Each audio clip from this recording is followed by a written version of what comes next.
അതിരപ്പള്ളിയിലെ പരിക്കേറ്റ കൊമ്പൻ വീണ്ടും ജനവാസ മേഖലയിലെത്തി. അതിരപ്പള്ളി അയ്യമ്പുഴ കല്ലാല എസ്റ്റേറ്റിന് സമീപത്താണ് ആന എത്തിയത്. പ്രദേശവാസികളായ കുട്ടികൾ കളിക്കുന്ന എണ്ണപ്പനത്തോട്ടത്തിലാണ് ആന നിൽക്കുന്നത്. അവശ നിലയിലായ ആനയ്ക്ക് ചികിത്സ നൽകാൻ വനം വകുപ്പ് തീരുമാനിച്ചു. പുതിയ കൂട്ടുകാരൊക്കെ വന്നിട്ടുണ്ട്. കണ്ടോ? MS അലിഷോയ് വിവരങ്ങളുമായി നോക്കുന്നുണ്ട്. അലിഷോയ്, വനം വകുപ്പ് ചികിത്സ നൽകാനുള്ള തീരുമാനത്തിലേക്ക് എത്തിയിട്ടുണ്ട്. ആനയുടെ ഇപ്പോഴത്തെ സ്ഥിതി എങ്ങനെയാണ്? അവിടെ അപകടകരമായ സാഹചര്യം ഉണ്ടോ? ആനയ്ക്ക് തീരെ നടക്കാൻ പറ്റാത്ത സാഹചര്യമാണ് നിലവിലുള്ളത്. വളരെ പതുക്കെ മാത്രമാണ് കാൽ വെച്ച് നടക്കാനായിട്ട് കഴിയുന്നുള്ളത്.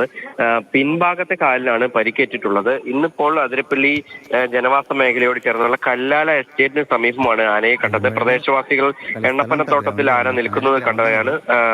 അവശ നിലയിലാണ് ആന നിലവിൽ ഉള്ളത്. ആനയ്ക്ക് ചികിത്സ നൽകാൻ വനവകുപ്പ് തീരുമാനിച്ചിട്ടുണ്ട് എങ്കിൽ പോലും ചികിത്സ ആരംഭിച്ചിട്ടില്ല. ആദ്യഘട്ടത്തിൽ ഒരു ചികിത്സ നൽകി, മയക്കുവെടി വെച്ച് ചികിത്സ നൽകി പിന്നീട് കാട്ടിലേക്ക് വിട്ടയച്ചിരുന്നു. പക്ഷേ ഈ ചികിത്സ ഫലവത്തായില്ല എന്നുള്ളതാണ് നമുക്കിപ്പോൾ മനസ്സിലാക്കാൻ സാധിക്കുന്നത്. എന്തായാലും നിലവിലത്തെ സാഹചര്യത്തിൽ ആനയ്ക്ക് ഭക്ഷണ പദാർത്ഥങ്ങളിൽ ഈ മരുന്ന് നൽകി ആനയ്ക്ക് മുറിവുണങ്ങുന്നതിന് വേണ്ടിയുള്ള മരുന്ന് നൽകാനാണ് ഇപ്പോൾ തീരുമാനിച്ചിരിക്കുന്നത്. ആ നടപടികൾ ആരംഭിച്ചിട്ടുണ്ട്. അതിനോടൊപ്പം തന്നെ വെറ്റിനറി ഡോക്ടർമാരടങ്ങുന്ന സംഘം ഇടവിട്ട സമയങ്ങളിൽ ആനയെ നിരീക്ഷിക്കുന്നുമുണ്ട്.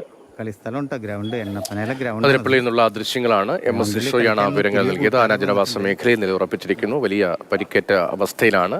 ചികിത്സ നൽകാൻ വനം വകുപ്പ് തീരുമാനിച്ചിട്ടുണ്ട്.